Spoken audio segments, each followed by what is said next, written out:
agents are some of the most despised professionals. Okay, journalists are too. But when it comes to letting agents, it's easy to understand why, because so many of us get ripped off. When it comes to tenants, sometimes they find that they're rushed into contracts and then only find out about really expensive fees later on. For landlords, sometimes they find that letting agents don't give them their rent at all. Okay, so there are lots of good agents out there too. But today, we're here to talk about the bad and what you can do if one lets you down.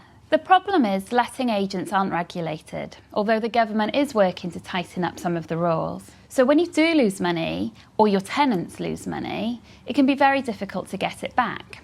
But if it does happen to you, the first thing to find out is if your letting agent is a member of one of the big trade organisations. The first is the National Approved Letting Scheme, and the second is the Association of Residential Letting Agents.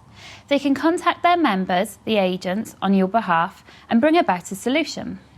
Similarly, there's a Property Ombudsman scheme, and if your letting agent is a member, it can look into your complaint and it can even award you compensation. But if your letting agent isn't a member of any of these schemes, things might get a bit more difficult. As with any civil dispute, you do have the right to go through the courts to try and get your money back. But doing this is expensive, as is using any of the claims management companies. However, it could help your chances of getting the money back in the first place. Always remember, when you're dealing with a letting agent, they're part of an unregulated industry, so it's really important for you to do your research when you're choosing one in the first place. Find out if they're part of a professional body, and if you can, try to get a recommendation. People really don't like letting agents very much, so they don't often have good things to say. So if you can find somebody that has something good to say about a company, that should speak volumes.